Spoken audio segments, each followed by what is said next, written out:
अरे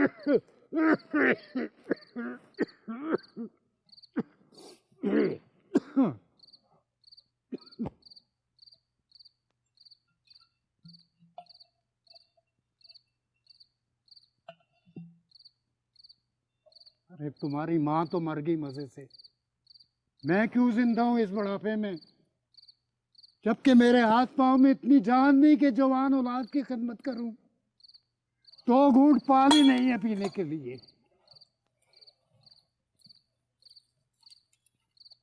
अरे तू तू तो बिस्तर से नहीं हिल सकता, और वो जिसके हाथ पांव चलते हैं उसके खाने पीने की फिक्र मैं करूं उसके खाने पीने की फिक्र। ये वक्त हो गया है, कहाँ गया है कुछ खबर नहीं नवाब साहब। काम करता है सारा दिन, अभी भी कुछ कर रहा होगा इन्हीं सिल्वर वुड वालों की खिदमत। अरे तू भी तो उसी का भाई है, बिस्तर पर पड़े पड़े खाने को मिलता है तो तेरे दिमाग पर चढ़ गई है।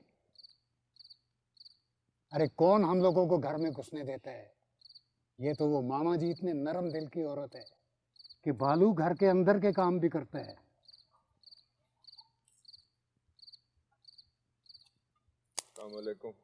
कहाँ रह गया, इतनी देर कर दी, पानी नहीं है घर में।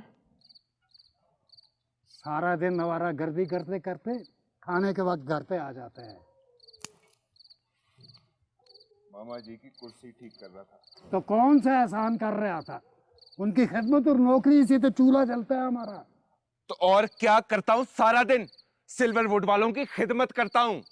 ये देख ये देख, ये जो मेरी पत्थर की आंख है ना, ये भी उन्होंने बना कर दी है। मेरी तो आंख भी उनकी, जान भी उनकी।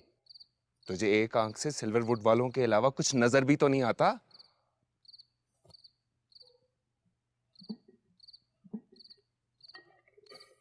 क्यों डांटते रहते हैं हर वक्त इसे, तू मर गया तो मैं तुझे दफना भी नहीं सकता। जब से आया है भालू कितना खामोश रहने लगा है। इतने साल कहाँ था, किस हाल में था, क्या करता रहा है, पता नहीं इसके अंदर क्या चल रहा है।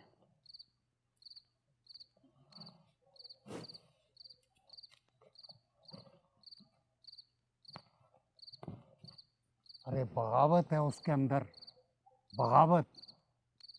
इसी चीज का डर था मुझे काके, यही खौफ है मुझे कि जब गरीब और मजदूर आदमी में बगावत आ जाए तो जंगल की आग की तरह फैलती है, जलकर राख हो जाता है सब कुछ, राख। ये छोटे बड़े सब दरख्त जल जाते हैं, सब जल जाते हैं।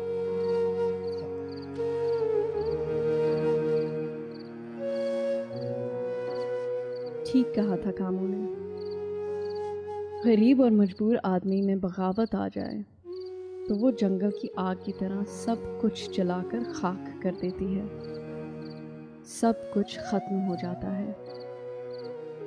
ठीक कहा था कामों ने।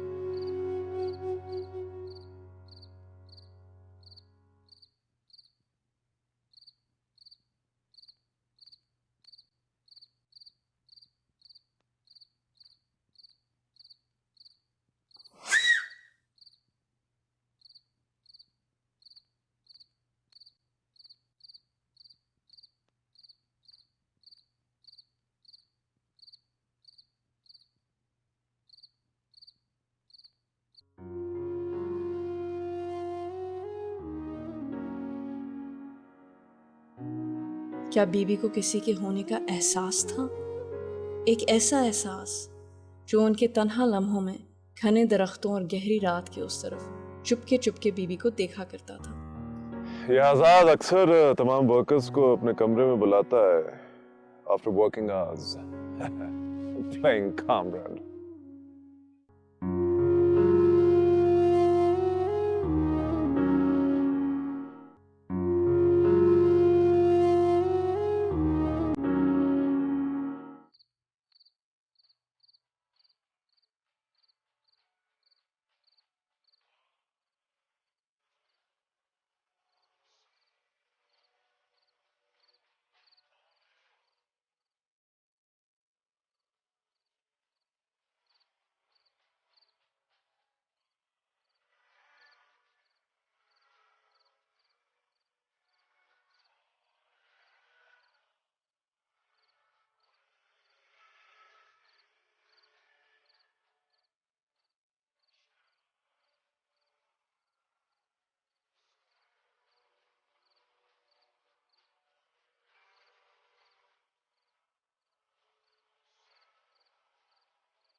कौन है? कौन है? कौन है? क्या बीवी को भी किसी का इंतजार था? क्या बीवी को किसी के होने का एहसास था? एक ऐसा एहसास जो उनके तन्हा लम्हों में घने दरख्तों और गहरी रात की उस तरफ चुपके चुपके बीवी को देखा करता था। बीवी जो अब हर एहसास से खौफज़दा थी। जिंदगी के हर एहसास का नाम धोखा था, झूठ था, फरेब था। जब जानू बाबा फैक्ट्री की औकात के बाद मजलूम और ज़रूरतमंद वर्कर्स के साथ बेदर्दी से कॉमरेड खेलते थे, तब ऐसा ही पुरस्कार एहसास बीबी के दर्द का मरहम था। और वो घबरा कर, चौंक कर, बेख्तियार पुकारती, कौन है?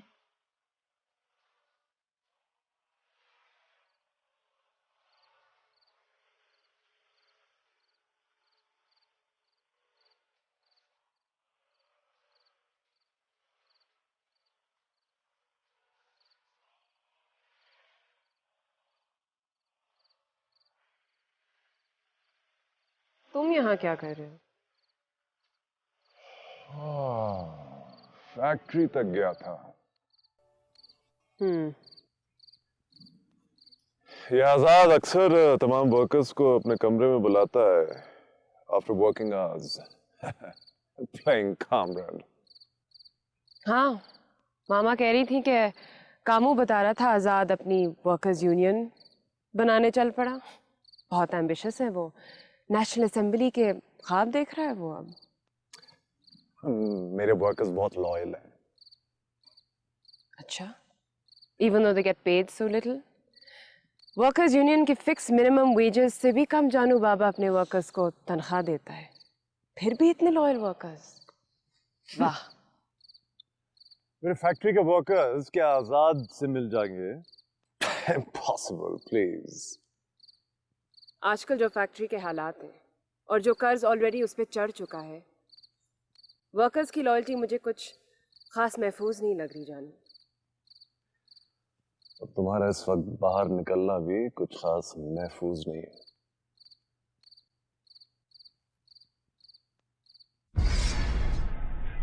आगा जी से मिलने आया करता था तो क्या खूबसूरत लगता था। कौन मामा जी? Father Albert. और कौन? कौन फादर एल्बर्ट? काम तो हम भी करते हैं जानू बाबा के लिए, लेकिन गुलामी नहीं करते तेरी तरह। हमारा मजहब में गैर लोगों से शादी नहीं करता है, तुम्हारे लोगों की तरह। क्या कहेगी लिजी? किस किस्म के जंगली रहते हैं यहाँ पर? कौन लिजी अप्पू जी? लिजी, जानू बाबा की बिटिया। कितनी बेकार उम्मीदों का सहारा लेकर मैंने ऐवान सजाए थे किसी की खातिर। कितनी बेरात तमन्नाओं की मुबहम खाके अपने ख्वाबों में बसाए थे किसी की खातिर। मुझसे अब मेरी मोहब्बत के फसाने न कहो, मुझको कहने